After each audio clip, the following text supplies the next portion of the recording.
Hello everybody and welcome back to another video. Now in today's episode we have something incredibly exciting to dive into, and that is a leaked build of Windows 11. Now a quick recap for those of you who have been out of the loop. Microsoft is going to be hosting an event on June 24th where they are rumored to announce the next version of Windows, and many people have speculated that this is not going to be another update to Windows 10, but instead an all-new release of the operating system with a new name, that being Windows 11. Now people came to this conclusion through the various hints that Microsoft has been posting over on Twitter and more recently on YouTube.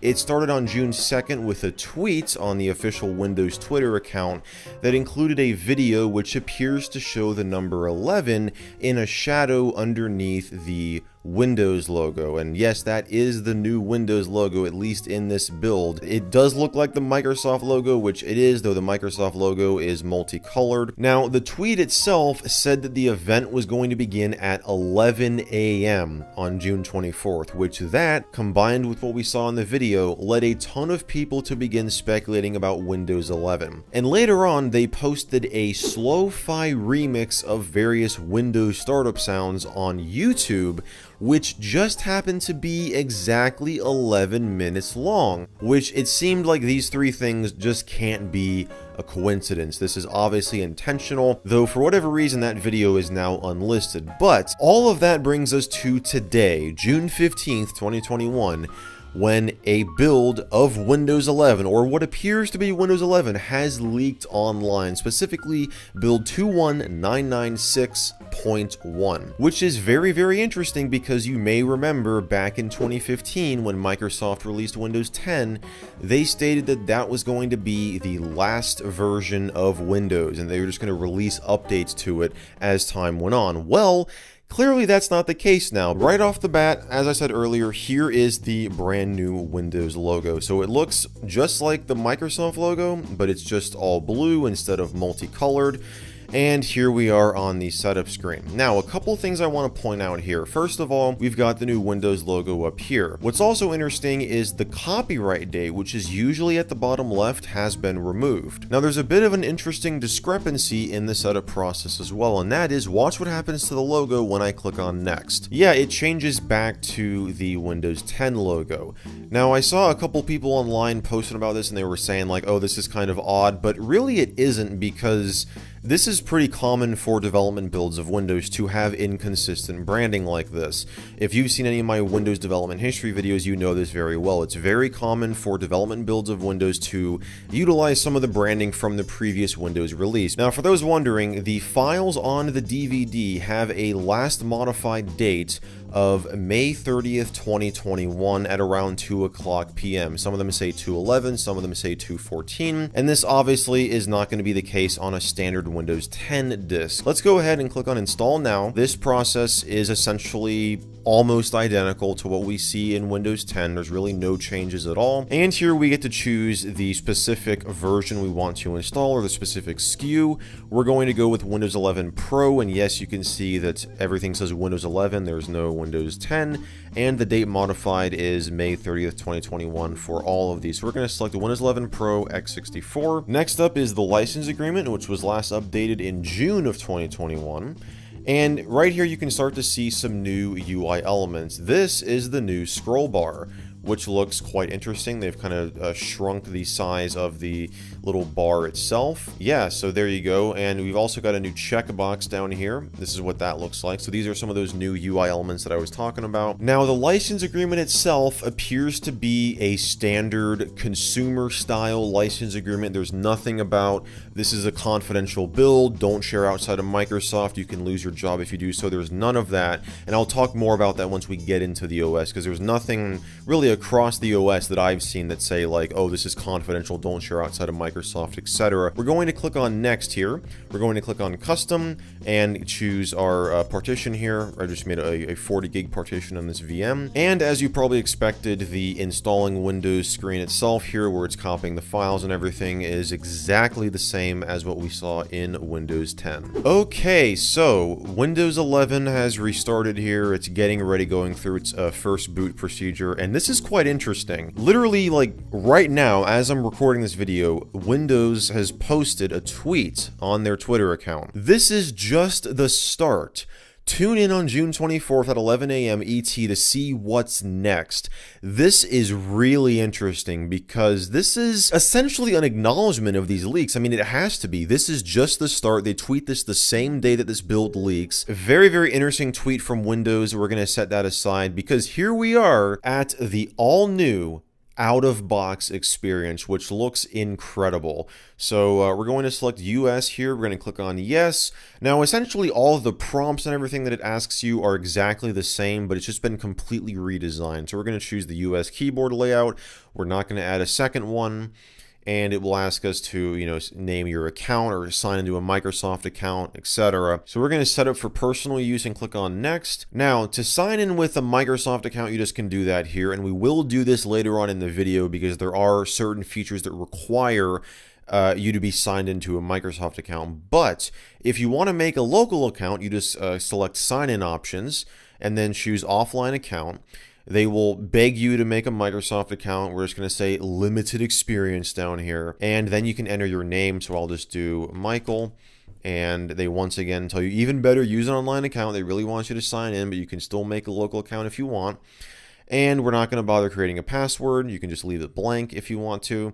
And here you've got your privacy settings. So if you want to just disable all this stuff, which we will, inking and typing, tailored experience, advertising ID.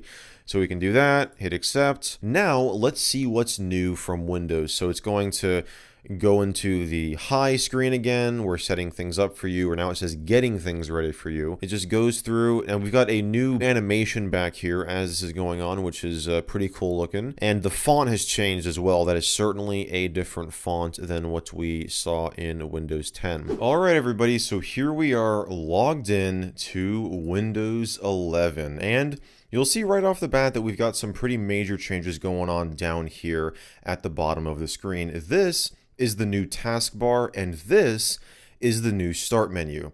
Now, if you are familiar with Windows 10 X, this looks pretty familiar to you, I'm sure. Yes, this is very Windows 10 X-like. Now, Windows 10 X, for those of you who don't know, was going to be a specialized release of Windows 10 for dual-screen devices like the Surface Neo. And Microsoft ended up canceling that project last month. But you can see that they've implemented some of those UI elements into this Windows 11 build here. And just for reference, here is a screenshot of Windows 10 X, and you can see that we have the centered taskbar. The start button still has the Windows 10 logo, obviously, but this is what the start menu itself looks like, and it's very similar. The only major difference is the search bar is missing from up top here, but you've got the same grid of icons, and you also have some additional applications. Now these are not installed, but you've got Spotify, you've got Photoshop Express. There was Netflix on here, but I uninstalled it. When you log into this for the first time and you go to click on one of these, it will install it. So it's kind of similar to how Windows 10 would auto install like Candy Crush or whatever it is, but it's not actually installing it, it's just having the icon in here. Now you can right click on these and remove them from the menu by uninstalling them, and that will get rid of them. So for example, I'm not going to use Adobe Photoshop Express, so I'll just uninstall that. You've got this PixArt, which I'm not really sure what this is, but you can see this is what I was talking about. It will download. And there, it just finished installing PixArt Photo Studio. Okay, so we can launch that if we want to. But that right there was one of the new sound effects, and we will be touching on the new sound effects a little bit later on. Now, by default, the taskbar is in the center of the screen. When you open up applications, so let me go into the start menu here and open up, say, alarms and clock. We'll open up to do, and notice how the icons add themselves to the right side of the taskbar, and the taskbar itself grows from the center. So that's how it functions by default. It's not on the left side of the screen. Luckily though, like for me personally, I'm not a huge fan of this. I don't like this being centered. I'm sure some people will prefer this, maybe on like a tablet interface. You may prefer everything to be in the center, but luckily you can change the positioning of the start menu and the taskbar. If you right click on the taskbar and go to taskbar settings, there is this taskbar alignment option right here. Now, unfortunately, I can't change it because you have to activate this build. Now, I can't do do this because, well, I don't have a product key. Now, I've heard from some people that you can use a regular Windows 10 product key with Windows 11 builds. Unfortunately, I don't have a Windows 10 Pro product key, but this taskbar alignment option right here should give you the ability to center the taskbar towards the left side of the screen, which is personally how I would have it set up because that's just what I prefer. But yeah, the new start menu is certainly going to take some getting used to, that's for sure. And by the way, all of these applications here are not it's not all of your applications. You have to click on all apps up here, and then you get to a more familiar menu where everything is alphabetized. You've got all of your applications listed here, just like it is in Windows 10. So you still have that, but now you also have the ability to pin applications in this grid interface. You've got recommended apps down here, so it is recommending OneDrive and Get Started. This Get Started app is apparently new as well, but what's interesting is it utilizes old screenshots here. So this is clearly Windows 10. And by now you've probably noticed the new icons, which Windows 11 has a lot of the new icons. So you can see in File Explorer here, you've got new icons all across the board. But these are not new to Windows entirely, because in the newest Windows 10 Insider build, at least as of me recording this video, which is 2.1390, all of these icons are present in File Explorer. Here they are on the sidebar here. You go to this PC, you've got the new icons here, a new hard disk icon. And what's interesting is when you sort or when you view a folder in the details view, by going up here and selecting details, you can see that there's more space in between the items, which is interesting because that's not how it normally is in Windows 10. So here's how it normally is in Windows 10. You can see how there's really no space in between them at all. So that is a very minor change. So here it is I'm in program files right here. We can maximize this. And yes, you may have noticed the new animations, which I personally really like. So there's new animations for maximizing, for restoring, minimizing, and for closing. And like if I open up Run here, you can see it kind of does that nice pop-out animation. Really cool. We can run WinVer, by the way. So they have changed the branding up here. It now identifies the system as Windows 11, though the version number is currently dev, which isn't obviously a number, but that's the version, the NT version that WinVer specifies. So it's Microsoft Windows version dev, OS build 21996.1. That's again the build number. Now we can go into CMD here, and you can see that CMD reports the NT version as 10.0, which is Windows 10's NT version. Now it's not known at the moment if this is going to change or not. This could remain 10.0. They could change it to 10.1. They could change it to 11.0. I would assume if they do change it, it's going to be 11.0 because that's why they changed it to 10.0 in the first place. Prior to Windows 10, like with Windows Vista and Windows 7, Windows 7's NT version was not 7.0. And Windows 8 and 8.1's NT versions were not 8 and 8.1. So they changed that in Windows 10 just for branding's sake, just to make it, consistent with the name of the operating system itself. Also of note, and this is not exclusive to Windows 11 to this build, this is also in the latest Windows 10 Insider build, there is a new program called Windows Terminal. Now, Windows Terminal you can access by searching for it, or you can right-click on the desktop, and here's what the new context menu looks like, by the way. You've got more rounded edges here. There's this new option to open in Windows Terminal. So you click on this, and what is this, you might ask? Well, it's a singular program that allows you to open PowerShell windows, it allows you to open Command Prompt windows, and Azure Cloud Shell windows. Now, obviously, you have to be logged into Microsoft Azure to utilize this, but you can now have Command Prompt windows and PowerShell windows in one program here. I mean, you saw we were able to open up Command Prompt as you have been able to do for years. You can do the same with PowerShell. If I open this up and do a search for PowerShell, I can open it up there. And yes, just like in Windows 10, when you open up the Start menu and start searching or start typing, it opens up the search interface, which you can also get to by clicking on this right here. The search interface looks pretty similar to Windows 10's. You can also use this as a run command to run WinVer, or I can run msinfo32 to open up system information. So there you go. You can see the OS name here is also Windows 11 Pro.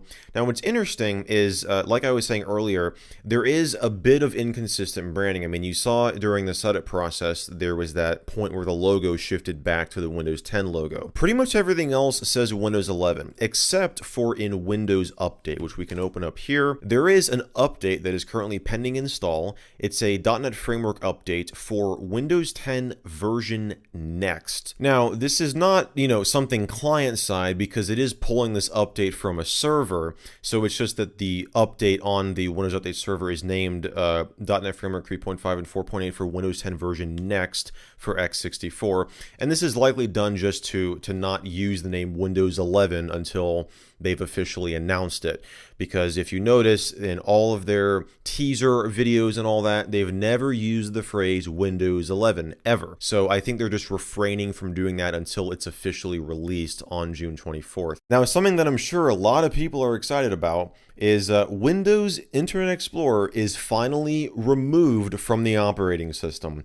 Now, this is again not exclusive to this Windows 11 build. This was also in the latest Windows 10 Insider build. But if you open up the Start menu here and start typing iExplore, which is the executable name for Internet Explorer, it'll look like it's still here. You've got the icon, it says iExplore run command, but when you run it, watch what happens.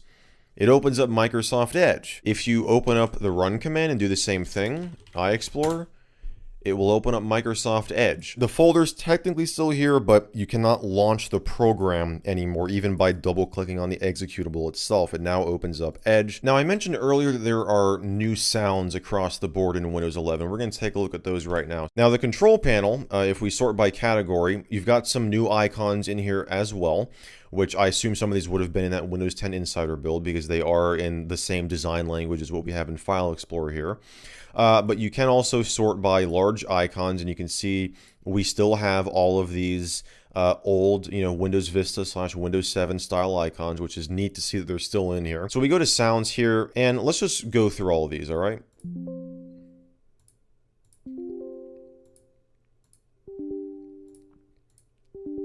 So you can notice that they're much calmer feeling. They're not super abrupt. They seem quieter. They're more peaceful. Like, for example, okay, let's go to run here and just type in a non-existent application name. So that's what that sounds like. Now let's compare that to Windows 10.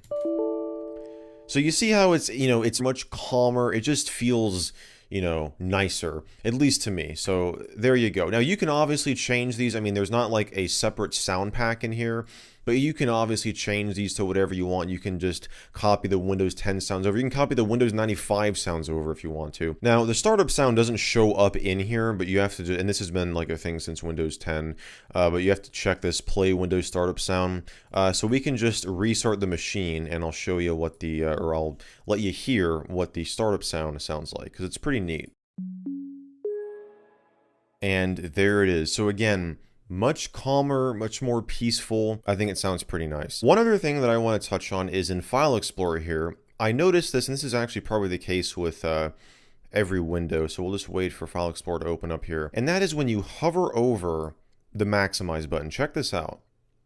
So it brings up this menu where you now get the ability to snap the window to these various areas on the screen. So I can snap it here, I can drag it away, I can hover over it again. Let's say I want to move it down here. It's pretty neat, and this really reminds me of Fancy Zones. Now, Fancy Zones is a Windows 10 power toy that you can download from Microsoft. It's hosted on GitHub. I did a whole video, actually a series of videos on the Microsoft Power Toys, because that started with Windows 95. They released then a Windows XP version, then they brought it back after so many years with Windows 10. But yeah, it's essentially a set of tweaks and enhancements to the operating system that are intended for power users, and one of them was this tool called Fancy Zones, which gave the ability to set, it actually did more than this, but it gave you the ability to create custom snapping zones on your desktop to snap windows to. And this kind of reminds me of that interface, just on a much smaller and more limited scale. But yeah, it's pretty nice. Now you can still snap windows to the side just like you could have done since, Windows 7. Though the outline here is much blurrier, as you can see. You can still, snap it to the left, You can snap it and make it full screen or make it maximize. You can still do all that stuff. Now, another thing I want to touch on is the system tray down here. Now, you'll notice that the icons themselves remain exactly the same. Network, exactly the same. Speakers, exactly the same. The pop-up menus, exactly the same. The only thing that's changed is the icon for Windows Security. The other thing that has changed when you move past these icons here is the clock down here now shows the day of the week by default, which is interesting. Now, the reason they can do this now is because the size of the taskbar has increased ever so slightly, so it's actually taller now than it is in Windows 10. Another new addition is the Windows dashboard. Now, this is an entirely new Windows 10 version 19042, which I'm currently running, has a similar feature. It's located down here, and by default, it displays the weather, the current weather conditions. You can click on it,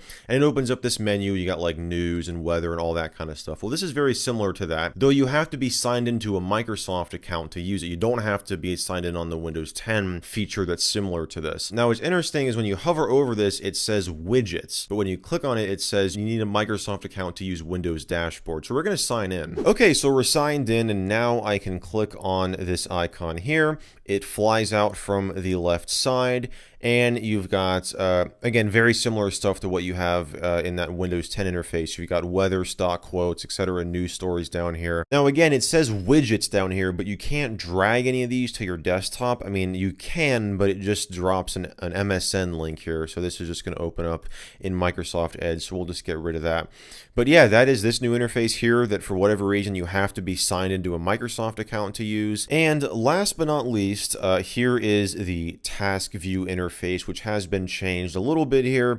This has been a feature, multiple desktops has been a feature since Windows 10. One thing that I've noticed that I'm pretty sure is a bug is you can no longer right click on the taskbar to like open up Task Manager. So I really hope this is a bug, but there's always the possibility that it might not be, but there you go, that's how it currently is. And speaking of Task Manager, just like many of the default Windows programs, it gets a new icon. So here it is right here, and you probably saw in the start menu, you've got things like Notepad and Paint have new icons which fit in with this new design language that they're going for here, which is pretty cool looking. But there you have it, guys. That is the Windows 11 leak in all of its glory. Now, one thing I should mention before ending off this video, because I'm sure I'll get a couple people comment about this, there is always the possibility of this being a complete fake. I think from what we've seen today with these new UI elements that we've not seen in Windows before, and the fact that Microsoft basically acknowledged the leaks over on Twitter, which I don't think they've ever done before. And sure, it's not a direct acknowledgement, like they didn't literally say, hey, Windows 11 leaked today, but